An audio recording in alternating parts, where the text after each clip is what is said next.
Muy bien, Vic. Oye, bueno, primero que nada, felicidades por este gran experiencia que has tenido, sobre todo en el sector público, ¿no? En el sector de gobierno y en el sector de política. Y justamente es por eso que, bueno, te comentaba la otra vez que me gustaría que tú nos acompañaras en este segundo conversatorio rumbo a las elecciones en México, porque, bueno, pinta un panorama bastante interesante, por decirlo de alguna manera, ¿no? En los últimos días hemos visto moverse el agua bastante de la política, del gobierno, aquí en México, bueno, y también en Estados Unidos, ¿no? Con apenas la conferencia de los demócratas, los republicanos y demás, se está ahorita en el mundo, al menos en la parte de Norteamérica y América, que es en donde estamos nosotros, pues se vienen momentos interesantes. Y bueno, me gustaría primero que tú nos compartieras tu visión acerca de cómo ves, cómo se va a desarrollar, cómo se vienen estos próximos meses de las elecciones aquí en México, que bueno, pues ya son el próximo año, ¿no? Estamos básicamente, hace unos meses decíamos que estamos a un año y ahora estamos a menos, estamos a 10, a 9 meses de que se realicen ya las elecciones como tal, que van a ser las más grandes de la historia de nuestro país, ¿no? Se van a elegir miles de cargos de elección popular, entre ellos los más importantes, vamos a decir de alguna manera, pues gobernadores, ¿no? Diputados y demás. ¿Cómo ves, Víctor, que nos depara estos próximos meses? Pues mira, como tienes razón, es la campaña, van a ser el proceso electoral más grande de toda la historia. Se disputan más de 20,000 cargos de elección popular, gubernaturas, diputaciones federales, diputaciones locales, alcaldías. Y la verdad es que va a ser un muy buen año para todas las personas que nos dedicamos a la comunicación política, pues porque lo que nos ha demostrado el tiempo es que la profesionalización del marketing y de la comunicación con un propósito que es ganar el voto y más adelante pues mantenerse en el gobierno con una aceptación pues considerable.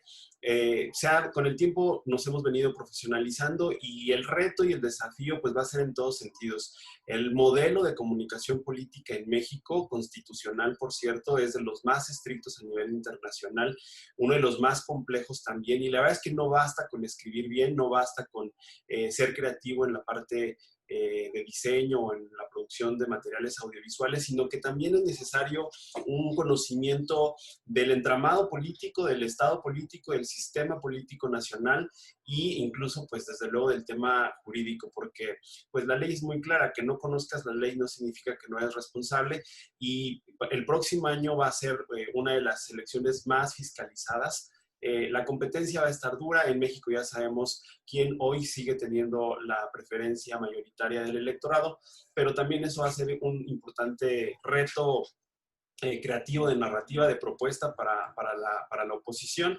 Y bueno, pues desde luego que antes va a haber la elección de Estados Unidos, veremos cosas distintas, el contexto que nos impone la pandemia en términos de logística y en términos de movilización, pues va a imponer también grandes retos y desafíos. Vamos a ver cómo son las campañas en los tiempos de COVID en Estados Unidos y vamos a ver también cómo los estrategas en México tendremos que ser pues súper innovadores para eventos que por lo pronto no van a poder ser multitudinarios. Entonces va a estar muy interesante el panorama. Yo escuchaba el día de ayer, en los días anteriores, que ahora, digamos, poniendo de ejemplo y teniendo como este preámbulo de Estados Unidos, ¿no? Que tenemos como un gran ejemplo, vamos a decir, de cómo será, o una muestra de cómo van a ser las elecciones o el proceso electoral. Decían los comentaristas que básicamente las convenciones de los grandes partidos republicanos y demócratas en Estados Unidos, más que convertirse en los grandes meetings que eran antes, ¿no? Multitudinarios en estadios y demás, con miles de personas, ahora se concentró en quién iba a ser el mejor evento televisivo. O sea, ahora se convirtió de un evento, digamos, popular, de mucha gente, de acarrear gente, vamos a llamarlo de alguna manera. Todo eso se trasladó hacia quién iba a producir de mejor manera su evento. Y bueno, lo vimos apenas este fin de semana, ¿no? Tratando de hacer gala de todos los recursos económicos y tecnológicos que se tuvieron en la Convención Demócrata, por ejemplo, que es la que seguí más de cerca, he seguido más de cerca, y eso mismo se va a trasladar aquí en México, yo creo, porque el próximo año, cuando ya estemos en el pleno proceso electoral, aún no sabemos cómo va a ser realmente el proceso, como tú bien dices, ¿no? Se va a tener que transitar de algo físico, a lo mejor algo mediático, algo digital, que ya de por sí tenía mucho peso, pero no sé tú cómo tú consideras que va a tener mucho más peso, por ejemplo, los medios digitales, va a tener mucho más peso los medios de comunicación, digamos tú, que estás inmerso en este momento en tu agencia, en Red y Medios, ¿cómo notas que va a ser los pesos de estos elementos, de estas herramientas, de estos vehículos de comunicación? Pues mira, yo lo veo como un sueño cristalizado, como un anhelo incluso teórico que está consolidándose un poco por inercia, por lo que ya se había venido dando en las últimas elecciones y otro tanto por el tema de la pandemia. Justamente hace un par de días hablaba yo con una ex compañera de la universidad. Yo egresé de la Facultad de Ciencias Políticas y Sociales en el 2002 y me tocó participar en varios proyectos de investigación interuniversitaria con la Universidad de Barcelona, la de Buenos Aires, México y otras universidades. Y desde aquel entonces, estoy hablando del 2002, ya hablábamos de la conformación de un espacio público a través de las nuevas tecnologías. Me tocó hacer un ensayo que era un escenario hipotético, en aquel entonces 100% hipotético, de cómo los congresos, estos órganos colegiados en donde se representa la voluntad popular a través de los legisladores, pues cómo estos congresos iban a tener la posibilidad de discutir los asuntos de interés público a través de las nuevas tecnologías de la información y el conocimiento. Y la pandemia, pues a regañadientes en varios casos, obligó a que se hiciera así, y hoy las discusiones de varios congresos estatales de la misma comisión permanente en el Congreso de la Unión han sido de corte digital. Me parece que va a ser una experiencia digital enorme el próximo proceso electoral, y vamos a también ver lo que tú decías, una especie de regreso al castigado mundo de la televisión, porque la verdad es que la participación de las audiencias en la televisión, en los medios electrónicos, ha venido disminuyendo. Todavía son poderosos, pero ha venido disminuyendo, y lo vamos a ver como lo estamos viendo ya en el modelo educativo en tiempos de pandemia, ¿no? Los canales en este nuevo esquema, desde la reforma de telecomunicaciones para acá, de el multicanal, ¿no? A través de la televisión digital. Bueno, se están habilitando nuevos canales para las clases que ya empiezan, si no me equivoco, la próxima semana, y por horarios los niños y los chavos de secundaria van a estar viendo las clases. Probablemente vayamos a ver algo así, no lo sabemos porque es un tema de regulación, las prerrogativas que da la autoridad electoral para el uso de los medios electrónicos tradicionales está muy clara en la ley, hay una metodología para determinar cuánto tiempo tiene derecho cada partido político. Entonces, en términos normativos lo veo complicado. A menos que sea un ejercicio estrictamente informativo en donde haya equidad de cobertura, como lo señala la ley. Pero en términos digitales, ahí sí que vamos a ver un montón de ejercicios que más allá del alcance que se pueda tener, ahí vamos a tener retos otra vez de conectividad, de logística, de acarreo digital, por llamarlo de alguna manera, pero sobre todo me parece que el reto más importante va a ser conseguir una verdadera interacción y una verdadera participación. En este ensayo del que te hablaba, que elaboramos hace 18 años en la universidad, pues hablábamos justamente de comunidades virtuales. Todavía ni siquiera se hablaba de las redes sociales así como tal, sino de comunidades virtuales, y de lo que se trata es de un verdadero espacio público en donde sean los ciudadanos quienes participen y quienes tomen un papel fundamental en la toma de decisiones. Y creo ahí que esa es la gran diferencia que van a lograr los candidatos que se vean mucho más de avanzada. Es decir, una comunicación menos unidireccional y más bidireccional, en la que los ciudadanos tengan y se sientan parte de un esfuerzo de construcción de propuesta, de plataforma electoral, una propuesta de Estado, de nación, etcétera.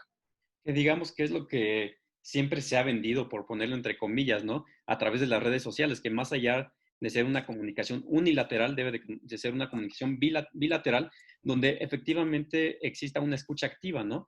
Porque muchas veces lo que se hace, y bueno, te lo digo por experiencia de diferentes puestos o zonas donde me ha tocado estar, es que sí, según debe ser una escucha activa, pero realmente no sucede así. se deja el community manager, por decir de alguna manera, medio abandonado, solo como publicando, publicando, publicando, pero nunca se da como un feedback de lo que se escucha en las redes sociales o del feeling que se da en las redes sociales.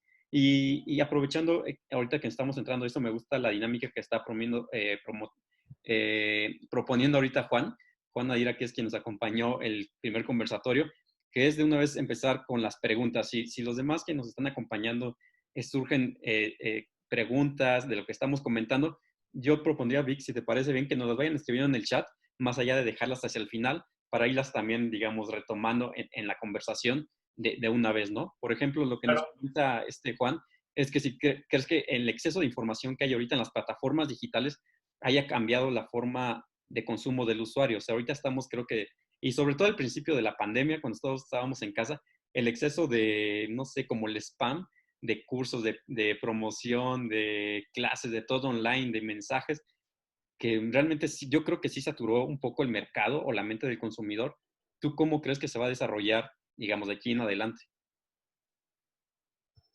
Pues mira, yo creo que antes del COVID-19 ya había demasiada información. Es decir, todos tenemos una red social, todos tenemos muchos amigos en nuestras redes sociales, nuestros amigos generan información de corte personal, información y contenido que resulta ser muy cercano porque tiene que ver con los tíos, con las primas, con las mascotas, con las cosas que realmente le importan a la gente.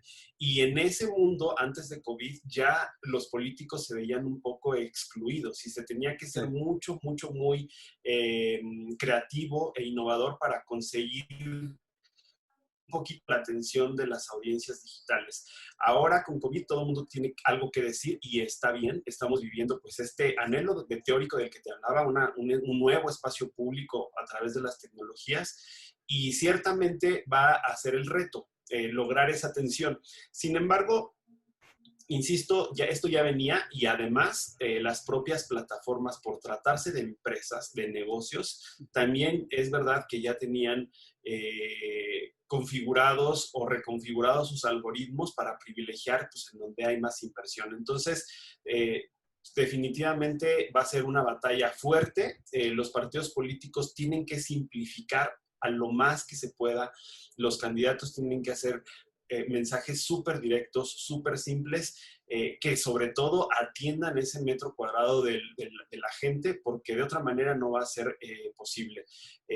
¿Cómo voy a competir yo siendo un político, un candidato, con las fotos del recién nacido de mi hermana, por ejemplo? ¿No? O sea, cuando el recién nacido de mi hermana tiene toda la relevancia del mundo respecto a mi vínculo familiar, respecto a lo que yo quisiera para mi sobrino, para la familia, etcétera, tan cercano, tan directo, en comparación de lo que un político me puede hablar en términos incluso lejanos, abstractos, cuando se habla de división de poderes o de niveles de gobierno, pues son cosas que la gente luego ni entiende, ¿no? La gente piensa que el gobierno federal resuelve iluminación en las calles y eso pues ya sabemos que es un tema de exclusiva competencia municipal. Entonces, ahí va a ser el reto completamente y pues veremos cómo es que se desarrollan los partidos y los candidatos a este respecto. Yo sé que, además de esto que nos estás comentando, tú traes algo que nos quieres compartir, ya Sí, más puntual. sí, fíjate que bueno, segundo la idea, si alguien tiene alguna pregunta, un comentario, alguna intervención en el chat, pues aquí estamos atentos a lo que escriban. Y la verdad es que yo quiero compartirles también un poco de esta experiencia de 18 años, algo justo que tiene que ver más con lo humano, Okay. más allá de lo teórico, más allá de porque lo teórico, pues ya te dije que un ensayo de hace 18 años pronosticaba la sesión de los congresos a través de la tecnología y lo estamos viendo que se cumple ahora, pero desde la parte humana quiero compartirles un poco la experiencia de las campañas en las que me ha tocado participar desde el nivel municipal hasta nivel presidencial en México y en otros países de Latinoamérica. Y la verdad es que voy a comenzar con una foto que pocos conocen, para los amigos que están conectados y que ya sabían de mi existencia. Esta fotografía es de cuando yo fui candidato. no sé si ya la están viendo Ya, ya, en ya. pantalla. En el 2009 fui candidato a diputado federal y esa fotografía fue pues yo recorriendo las calles de Puerto Vallarta, que era donde yo residía en aquel entonces, y fue una experiencia increíble porque es completamente distinta a la experiencia de cuando eres un consultor, un asesor o pues empleado de una campaña a cuando estás propiamente ya tú siendo el portavoz de una propuesta. La verdad es que fue una candidatura simbólica. El Partido Socialdemócrata ni siquiera consiguió ratificar su registro en ese entonces, pero en este sentido me gustaría, y ¿por qué surgió la idea de compartirles esto como más personal y más humano? Un amigo al que le mandé la invitación, pues me decía, oye, ¿y de qué vas a hablar? Pues voy a hablar de eso, de anécdotas, ¿no? Entonces les voy a poner aquí un cartón que me hicieron en aquel entonces, en el 2009, en un periódico local.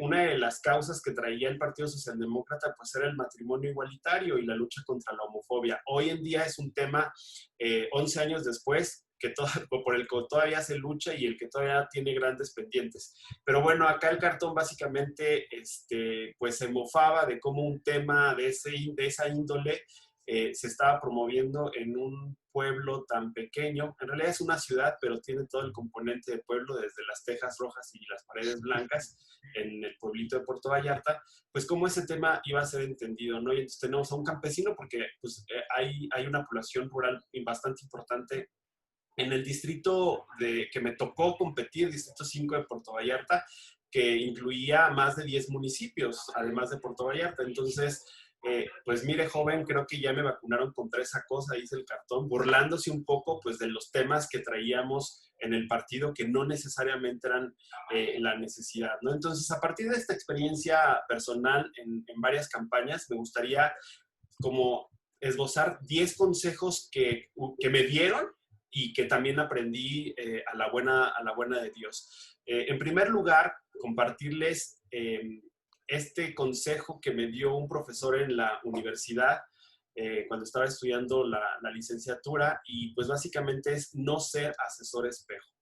¿Qué significa esto? Hay líderes políticos, candidatos, dirigentes de partidos políticos que tienen un componente de carisma muy alto, muy elevado, que tienen un liderazgo muy fuerte o incluso una figura de autoridad bastante marcada. Es natural, por eso es que se dedican a la política, por eso es que les fascina el poder, no solamente el poder de hacer cosas, sino el poder mismo de que las cosas ocurran diferente a como ellos no estuvieran. Entonces, suele pasar que el asesor se deja de pronto nublar por lo que dicta el candidato, ¿no? Entonces, en este sentido, pues la recomendación es que, que no seas el espejito de la madrastra de Blancanieves. ¿Por qué? Porque no se trata de responderle al candidato sí a todo. Tú eres la más hermosa, tú eres el más hermoso, el que más lo sabe. El papel del asesor siempre será y tiene que ser, pues, decir las cosas que técnicamente y profesionalmente sabes, aunque no le sean cómodas o aunque no sean parte de las decisiones del candidato, ¿no? Entonces, no hacerla de espejito como asesor, porque ese es un grande error, incluso error para la misma campaña como tal, ¿no? Justamente esto que comentas antes de que pases al siguiente punto, es lo que platicábamos el conversatorio pasado con con Juan Nadira, que muchas veces el equipo, digamos, el equipo interno del candidato, pues muchas veces cae en este juego, ¿no? De decir, sí, todo está bien. Le ponían el ejemplo casi de qué hora es, la hora que usted quiera, ¿no? Un poco por el miedo, por el compromiso, por el respeto que puede ser que impone, que se puede tornar un poco negativo en esta dinámica que tú comentas. Y digamos, en este conversatorio que es de asesores, un poco de consultores, pues uno ya lo tiene en la mira, ya lo tiene racionalizado, es no caer en eso porque es muy importante y es realmente, hay uno que puede hacer el contrapeso, ¿no? El contrapeso contra ese equipo, digamos, que está, ¿cómo puedo decirlo? Conquistado casi, casi por el líder, ¿no? Exactamente, ese es un gran error y es natural, ¿eh? No estoy diciendo que sea Sí. extraordinario, es completamente natural porque justamente existe un detentador del poder y de la autoridad y se puede y es muy fácil que suela imponerse sobre sobre los consejos, sobre lo que el técnico sabe. Entonces ahí hay que cuidarlo siempre y en todo momento. La siguiente cosa que quiero comentarles es si eres consultor, prescribes. Tiene que ver con lo mismo del espejito a espejito. Suele pasar en las campañas porque son periodos muy cortos con mucho estrés y con mucha presión, en que se vuelve demasiado apasionado el trabajo y con las emociones a flor de piel y incluso tanto que puede trastocar sentimientos. Entonces, mi consejo es que si eres consultor, prescribas y asumas tu responsabilidad con ese límite, porque muchas veces pensamos que todo absolutamente depende de quien da el asesoría o la consultoría, y la verdad es que solamente prescribes cual doctor que después del diagnóstico prescribe una receta médico y no necesariamente toman la decisión. Ahí quien decide es o el coordinador de campaña o el mismo candidato, pero el consultor tiene la tarea simplemente de prescribir, porque se comete el riesgo, se toma el riesgo de que si piensas que es toda tu responsabilidad, entonces dejas de ser consultor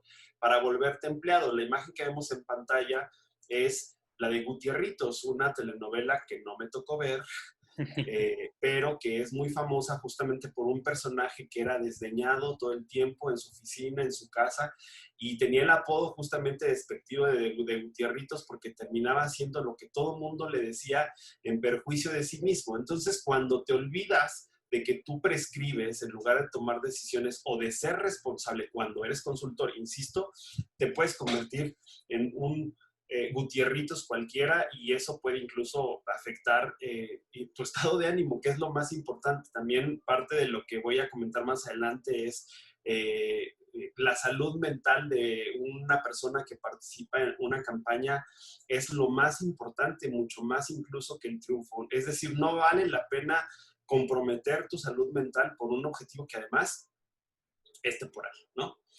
Yo sé que al menos un par de los que están en esta reunión han participado ya en procesos electorales importantes, ¿no? Yo te quiero preguntar en este caso de si eres consultor prescriber, ¿qué sucede con tu experiencia, con base en tu experiencia, cuando uno como consultor propone, recomienda, prescribe básicamente, y el candidato, el equipo del candidato están, digamos, necios a que no se tiene que hacer así? ¿Cuál es tu recomendación, digamos, para un equipo de consultores que tal vez estén aquí? Y obviamente han pasado por ese trago amargo, vamos a llamarlo, ¿no? Porque muchas veces es frustrante que uno sabe lo que se tiene que hacer, se propone y se encuentra una gran resistencia a efectuarlo, a llevarlo a cabo. ¿Tú qué propones en ese sentido? Digamos, seguir de necio uno como consultor, tú dinos. Aquí yo respondería con una clave que me dio un equipo de ingenieros con los que trabajé en Presidencia de la República.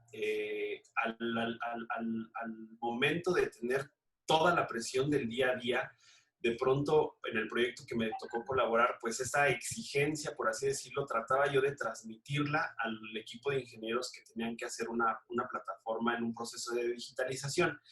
Y en algún momento yo les decía, está fallando esto de la plataforma. Sí.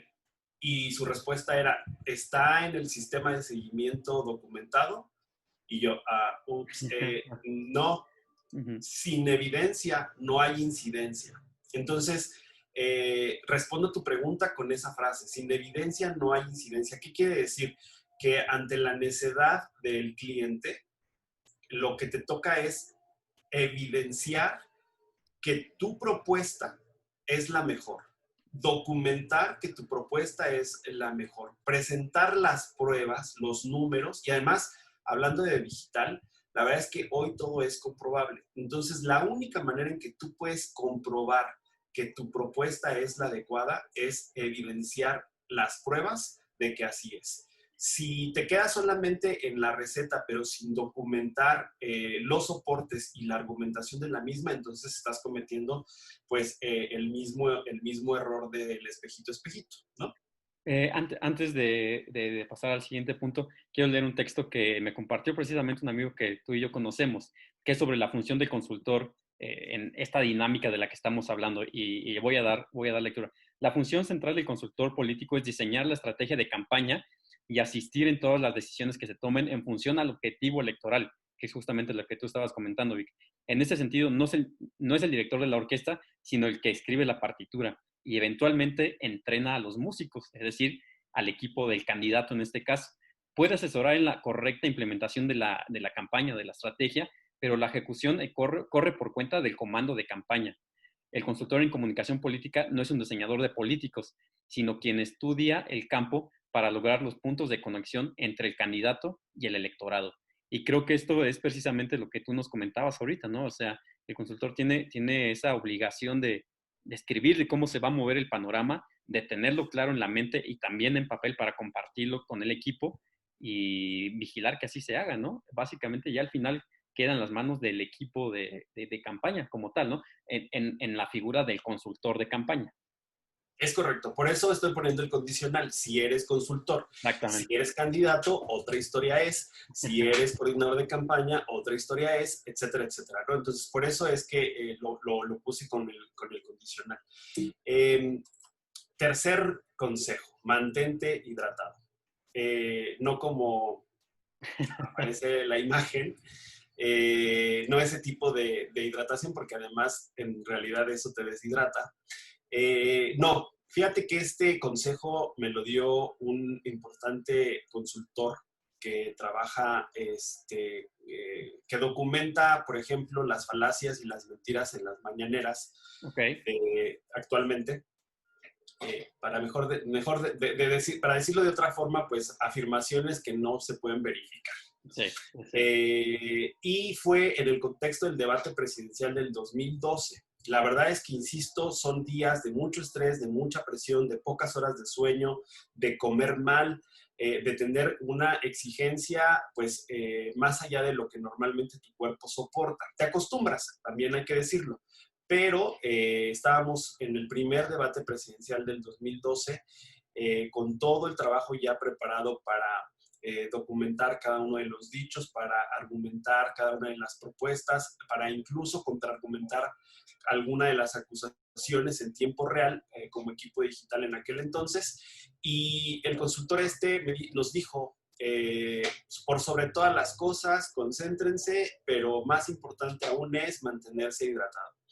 Y yo respondí, ¿qué tiene que ver?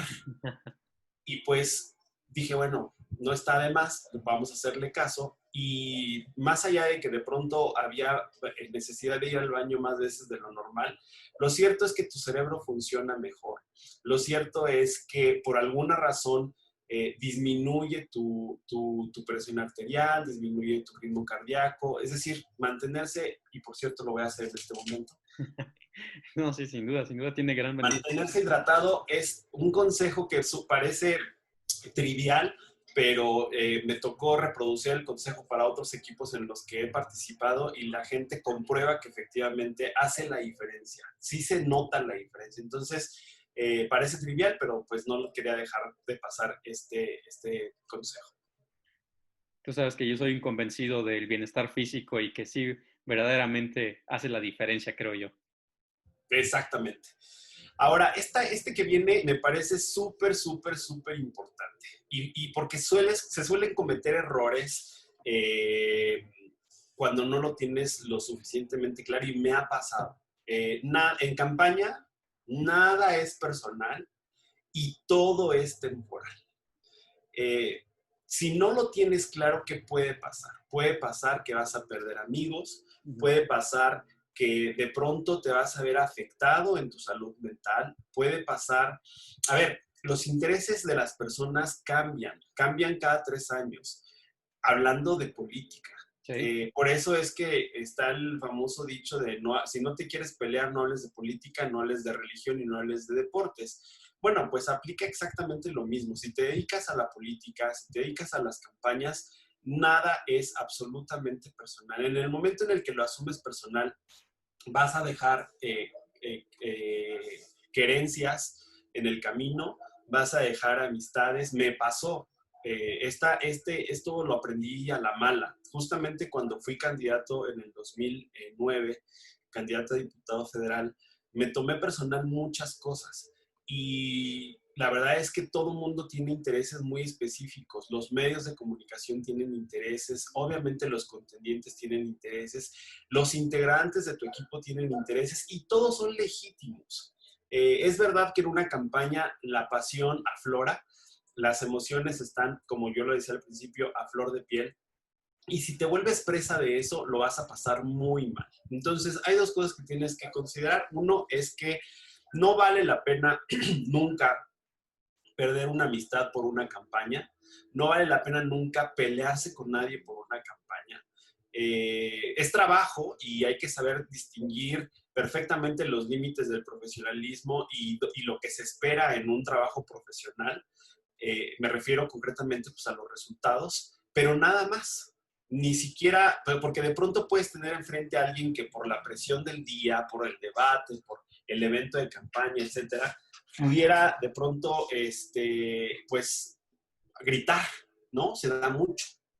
Se da muchísimo los gritos y los sombrerazos, literal, en una campaña. Ni le hagas caso, ¿sabes? Ni lo reproduzcas. Y es muy fácil porque tú también traes un estado de ánimo afectado, caer en el juego. Entonces, lo aprendí a la mala, ahora lo recomiendo y la verdad es que me la paso fantástico desde que dije, no, porque además, después de 3 años te das cuenta que todo cambió. Sí. Y que la gente ya ni siquiera piensa igual, ¿no? Sí, sí. También me ha pasado perder amigos ya sabes, que de pronto te dejan de seguir en Facebook por lo que opinas y por lo que piensas. Bueno, es lo peor, ¿sabes? También es un poco de inteligencia emocional, entonces, pues como para qué entrarle. Y luego todo es temporal. Va a venir la próxima elección en 3 años, va a venir el próximo cargo. En una de esas, el que estaba a tu lado de tu mismo partido político en 3 años ya está del otro lado. Sí. Tengo una anécdota de un muy buen amigo de la universidad, que por cierto trabajó allá contigo en la SEP. Okay. Y justamente lo que decíamos en aquel entonces de universitarios, decíamos, bueno, en algún punto de la vida nos va a tocar estar en bandos políticos contrarios. Pero lo que me gustaría es que nos estemos peleando en el ring político y después vayamos a la cantina. Y sí, ¿cuántas veces no hemos visto políticos que justamente hacen eso? Se pelean todo el tiempo, hacen unos debates increíbles, unas controversias magníficas en redes sociales, ahora que todo el mundo se pelea y que hay puro hate, sobre todo en Twitter. Y termina el show y los abrazos y compadres, se hacen compadres y están en los bautizos y etcétera, etcétera. Entonces, imagínate, uno como ciudadano o como consultor o como asesor o como equipo de campaña peleándose para cuando ellos y ellas que detentan el poder están en la pachanga de los 15 años de sus hijos, no tienen ningún caso. Y insisto, todo es temporal. También lo vas a pasar mejor cuando seas consciente todos los días que tu campaña va a durar 45 días, 30 días, 60 días, 90 días, según el proceso electoral del que estamos hablando. Y cuando sabes que hay una meta en ese número de días, todo va a ser súper, súper, súper, súper fácil. Lo mismo que gobierno, sabes que vas a gobernar 3 años o 6 años, dependiendo del caso, o legislar exactamente. Lo siguiente, fíjate que esto me parece súper, súper importante. También lo aprendí a la mala. Lo digo desde una perspectiva de varón, de género masculino. En la política se da la tentación muy, muy, muy fácil de que se haga violencia política de género. Ya existe la regulación al respecto. Ya está castigada la violencia política de género, incluso puede ser cancelada una elección por violencia política de género, pero es muy común. Pero fíjate, te voy a decir algo bien interesante. A mí me ha tocado trabajar de forma mucho más cómoda con mujeres en términos de campaña. son más leales, son más comprometidas. Lo digo por experiencia, no tiene nada que ver en contra de mis colegas, pero es la pura verdad. Súper apasionadas, súper entregadas, súper honestas. Digo, hay sus excepciones, pero la verdad es que si le quieres encargar la caja chica la chequera a alguien, encárgaselo a una mujer. Siempre va a entregar mejores cuentas y demás. Pero pasa algo curioso. Al mismo tiempo que reconozco esa virtud, resulta que cómo les encanta tirarse entre ellas, ¿no? Entonces, las campañas sucias que yo he atestiguado, llámese campaña sucia, aquellas que se basan en la mentira, en la difamación, en el rumor, frecuentemente son impulsadas por mujeres. Pero bueno, esa es otra historia. Las campañas negativas, que en mi opinión son válidas porque se basan en hechos reales y en vida pública, no en vida privada. Las campañas de contraste, para ponerles un término más adecuado, me parece que son válidas. Incluso son benéficas para el ya se atravesó, no sé si se ve. Son válidas porque revelan para el elector información que puede ser súper importante y tomar una decisión adecuada, ¿no? Entonces, en campaña negativa hay que tener clarísimo cuándo es una acusación o un señalamiento por vida pública, ¿sí?, y no hacerlo por razones de género. En pantalla vemos a Rosario Robles, que seguramente tendrá que deslindar responsabilidades en su haber político y público. Yo no defiendo nada en absoluto de lo que se acusa. Sin embargo, me parece que así como pasó cuando fue exiliada, se autoexilió en España, acusada pues de la relación con Carlos Ahumada, y como está pasando ahora, evidentemente hay violencia política de género. Sí. Porque es mujer. O sea, la estafa maestra tiene un montón de sospechosos, de implicados, y solamente una mujer está en la cárcel, además de la venganza política. Entonces es muy frecuente, concluyo, que se ve este tipo de violencia y he de reconocer que te dejas llevar. Te dejas llevar porque es una estrategia efectiva. Lamentablemente estamos en un país machista y hacer violencia política de género resulta en términos electorales efectivo, pero no se vale, ¿no? Entonces, consejo que abona a la consolidación de nuestra democracia, de la igualdad, de la equidad, de los derechos humanos, es contra las mujeres no cuando se trata por razones de género. Por temas de política, por temas de acción pública, adelante, como cualquiera, pero cuando es un tema de género, definitivamente no. De acuerdo. Siguiente. Hay derrotas que saben a gloria. Hay consultores, asesores que les encanta participar en elecciones ganadoras. Por supuesto que es muy gratificante participar en una campaña ganadora, pero la verdad es que hay campañas en donde no ganas, pero las disfrutas enormemente. A mí me pasó en una campaña en el 2016, en donde quedamos en segundo lugar, pero no sabes la alegría de haber hecho esa campaña. ¿Por qué? Porque estábamos con una diferencia más o menos de 15 puntos, una cosa así por el estilo. 15, 20 puntos, ya no recuerdo bien, en desventaja, pues. Se hizo un trabajo tan magnífico, organizado, creativo, porque además cuando llevas tanta desventaja no tienes nada que perder, nada. Entonces te puedes atrever a hacer mil cosas y derrochar creatividad e incluso experimentar cosas porque pues no tienes nada que perder, al contrario, tienes todo por ganar. Entonces fue una campaña increíble que no ganamos, quedó en segundo lugar y la disfrutamos enormemente. La celebramos, terminó la campaña, bueno, las fiestas después de campaña son magníficas, también hay anécdotas increíbles de eso, y así fue.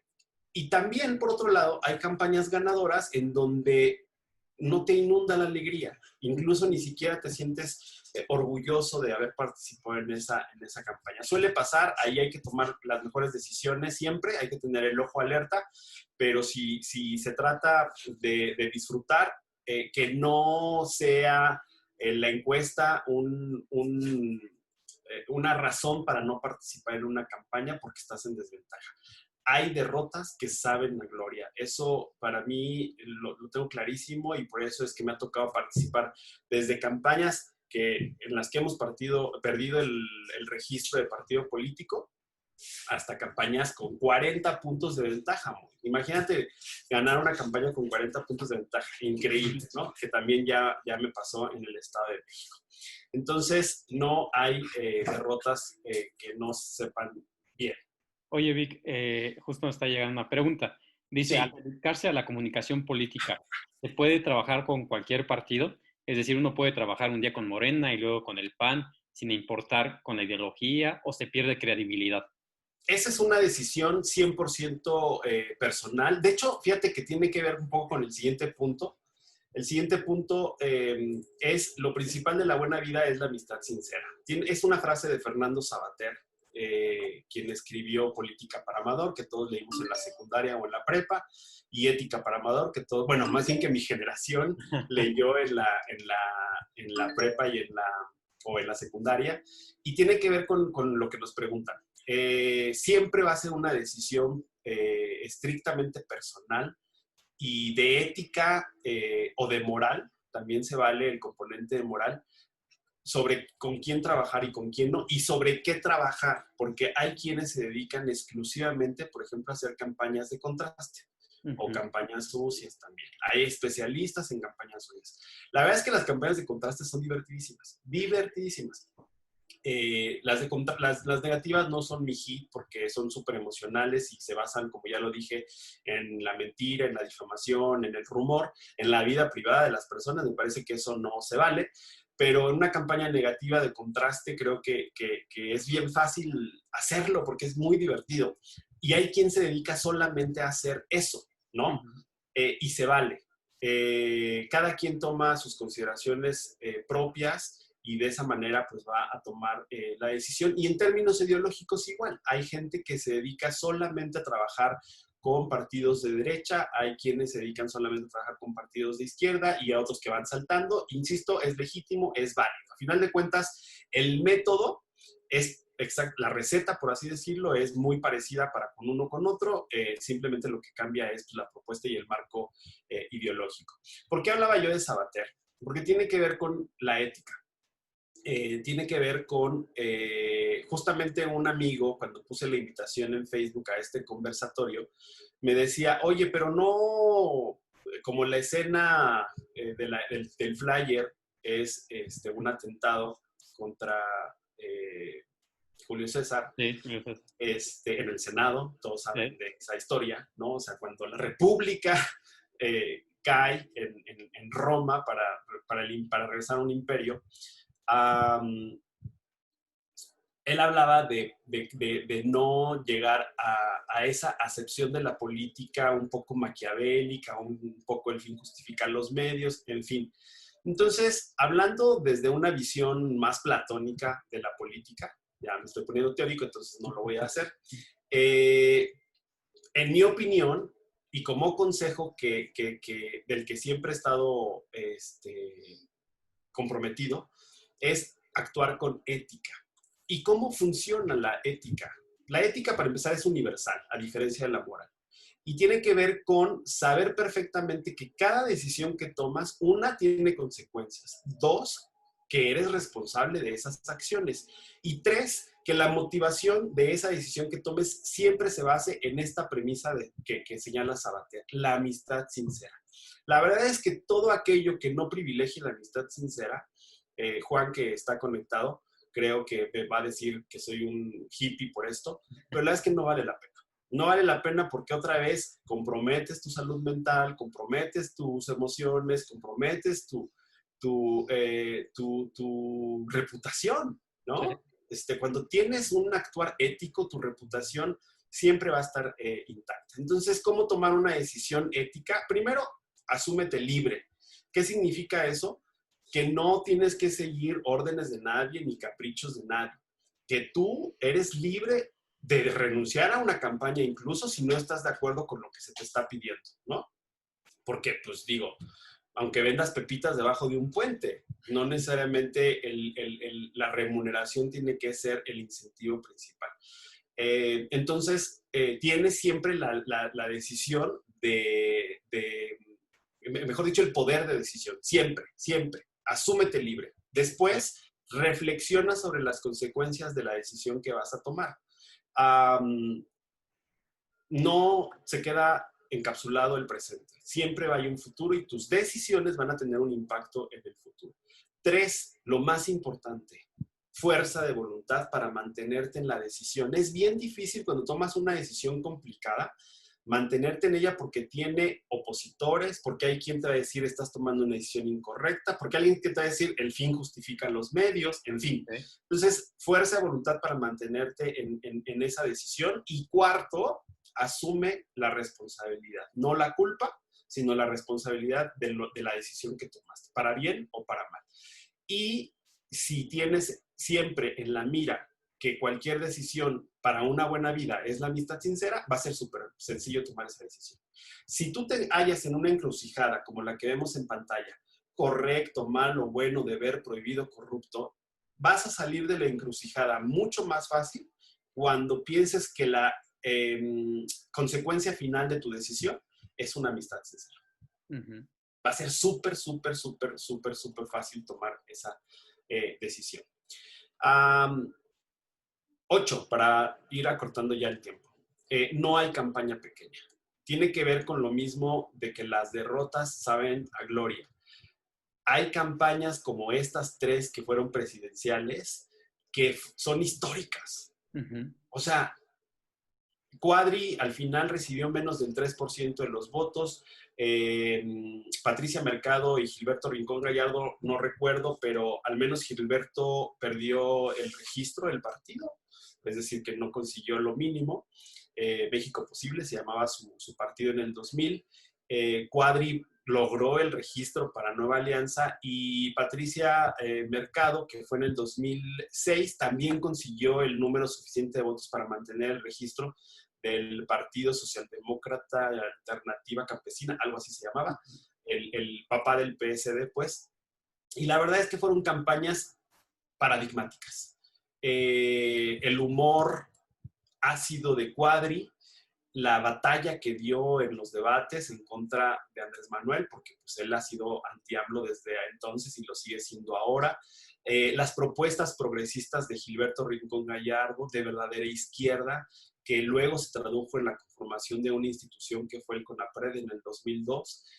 Por supuesto que la agenda socialdemócrata de Patricia Mercado y la voz de una mujer no fue para nada la primera candidata a la presidencia, pero sí una que destacó por su participación en los debates. Justamente de estos 3 que estamos hablando, brillaron en los debates. Entonces no hay campaña pequeña, insisto, de lo que se trata es apasionarse por lo que hacemos y en ese momento lo vamos a disfrutar al máximo.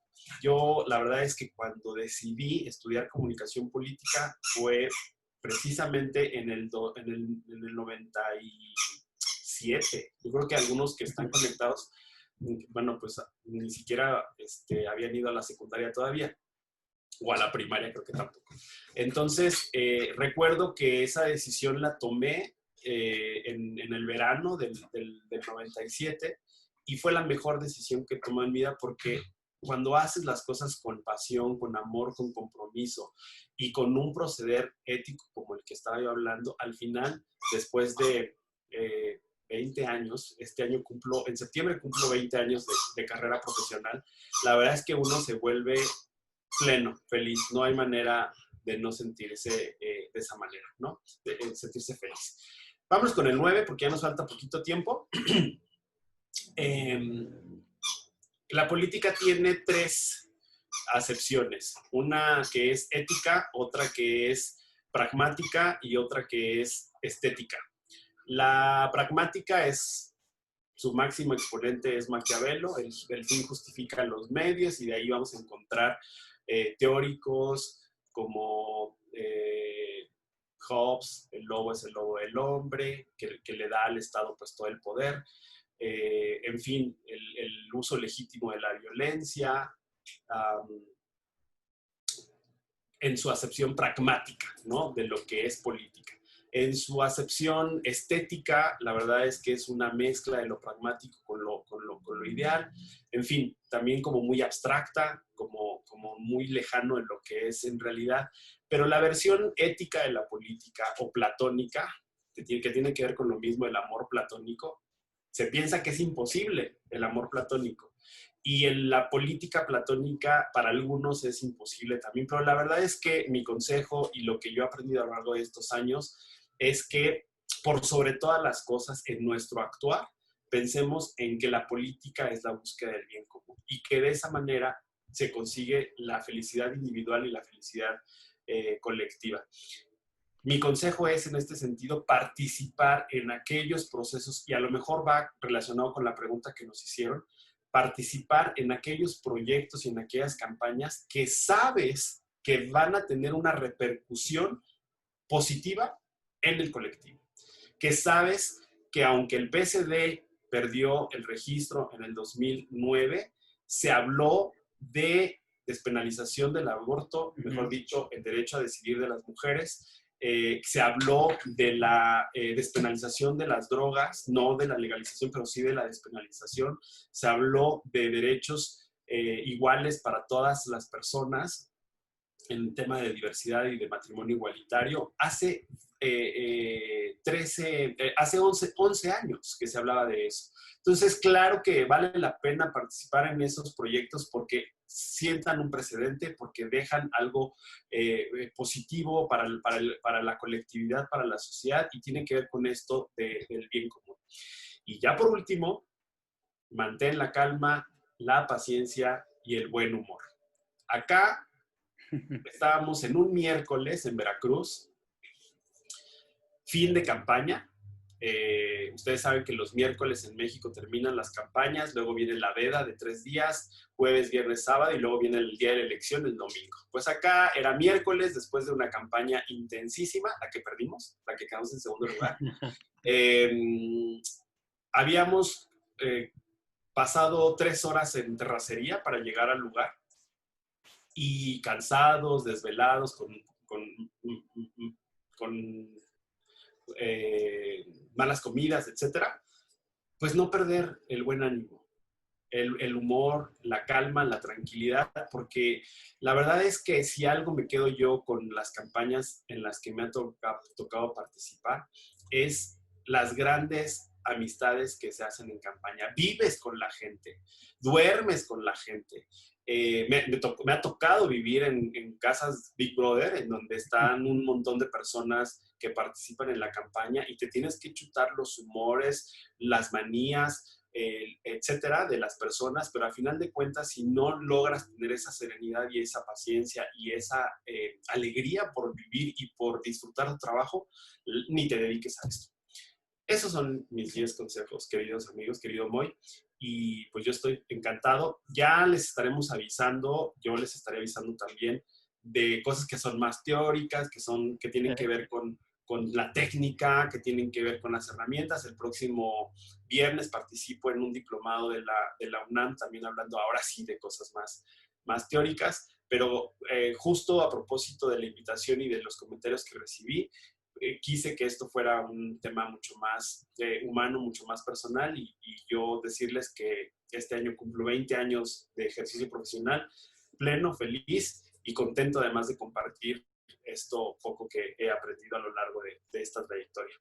No, dices esto poco, pero la verdad es que bueno, yo tengo el gusto de conocerte ya ahorita creo que 8 años, si no, si va por ahí cada año, va sumando un poquito y ya son 8 años casi que nos conocemos, y realmente para mí ha sido todo un aprendizaje estar trabajando junto a ti o muy de cerca, pues al menos de esos 8 años, pues al menos 7 creo, ¿no? O sea, hemos estado muy cercanos el uno al otro, y yo de verdad a todos que están participando ahorita en este conversatorio, de verdad puedo dar, no sé, puras buenas palabras de ti. De verdad es que he aprendido muchísimo. Así te considero, ¿no? Como que he aprendido de ti muchísimo en estos 8 años, digo, que nos conocemos, porque nos ha tocado, digamos, a mí como subalterno en muchas ocasiones, pues pasar por proyectos que parecían como gigantes, imposibles prácticamente, ¿no? Ya sea en gobierno, ya sea en el ámbito político, en el ámbito de consultoría o en el ámbito, digamos, sí, tal cual de gobierno. Y como dices, o sea, siempre la pasión, siempre el buen ánimo y siempre la amistad que se llega a forjar, como en este caso tengo la fortuna de decir contigo que somos amigos, pues sí, es básicamente lo que al final uno se queda, ¿no? Al final uno se queda, como dices, el trabajo es trabajo, el trabajo es trabajo. Aún así, cuando uno empieza una administración, dicen, no, faltan 6 años, no es muchísimo, por fin y al cabo pasan los 6 años y la vida sigue, ¿no? O sea, nadie, creo que sería un pecado, por decirlo de alguna manera, quedarse encerrado en esos 6 años por lo que sucedió, lo que no sucedió, porque alguien decidió tal vez dejar hasta ahí ese trabajo que no le apasionaba y dar camino hacia otros senderos. Lo mismo en las campañas políticas, ¿no? Cuando se acaba un proyecto y ya se acabó, pues al final y al cabo lo que uno se debe llevar es la amistad, la experiencia, creo yo, y básicamente creo que son esos dos caminos que uno se debe de llevar. Hay una frase que yo cuando la escuché, y es una película que yo estoy seguro que algunos de los que están aquí ya la han escuchado, que uno por eso debe de disfrutar el camino, ¿no? Porque al final la meta puede que se logre, puede que no se logre, o que no sea como tú te la imaginas, pero si disfrutaste el camino de 3 meses de campaña, de 4 meses, de 6 años de administración, de cualquiera de longitud o temporalidad del camino, pues es al final lo que te vas a llevar, ¿no? Realmente, al final, la victoria, en este caso, hablando de elecciones, muchas veces es lo de menos, porque muchas veces en la victoria apenas comienza el trabajo, ¿no? Cuando un político gana una elección, apenas está empezando su recorrido. O sea, no se acaba ahí el camino, apenas comienza, apenas vas a empezar a gobernar, apenas tienes que empezar a cumplir lo que prometiste, por lo que prometiste trabajar. Y es ahí donde muchas veces se quedan los gobernantes, ¿no? O sea, se quedan como muy buenas promesas, se queda como una gran campaña o un gran discurso que en México nos ha sucedido ya en experiencias pasadas, y ahí se quedó en un gran discurso, en una gran campaña, pero la verdad es que después de ganar una elección, si es que eso sucede, apenas va a comenzar el camino. Es una nueva etapa y que exige lo mejor de uno, del equipo de trabajo ya de gobierno. Y yo, Vic, te quiero agradecer por este tiempo que nos prestas. Yo sé que estamos muy, muy atareados, pero la verdad creo que ha sido muy formativo, o compartir estas experiencias con los 32 que estamos en este conversatorio, y agradecerte, Vicky, y seguramente nos estaremos viendo más adelante en próximas semanas aquí para seguir adentrándonos en los temas. Se va a seguir poniendo interesante el panorama. Yo creo que la próxima semana vamos a hablar una vez más con Juan Adira, para darle una segunda mirada a lo que se viene, a lo que estamos viviendo, al trabajo del consultor. Y nada más quisiera preguntarte si quienes estamos aquí te quieren contactar, quienes no tengan tu contacto, a través de qué medios lo pueden hacer. Pues a través del correo electrónico, contacto @enredymedios.com, mi correo personal @bixpin, BIKSPIN, y pues ahí estoy disponible para todas y todos. Muchas gracias. Y muchas gracias a todos los que nos acompañaron esta noche. Me da mucho gusto ver caras conocidas, al menos en los avatares que tenemos aquí a la derecha, y agradecerles a todos por escuchar. Espero que haya sido enriquecedor, al igual que para mí lo ha sido esta hora que estamos juntos. Y Vic, muchas gracias. No, hombre, gracias a ti, Moy. Estamos al habla y en contacto, y gracias a todas y todos por acompañarnos en este conversatorio. Cuídense mucho y nos vemos la próxima semana, igual a las 8, para seguir hablando de lo que nos depara en las próximas elecciones. Cuídense mucho. Hasta luego. Muchas Chao. gracias. Hasta luego.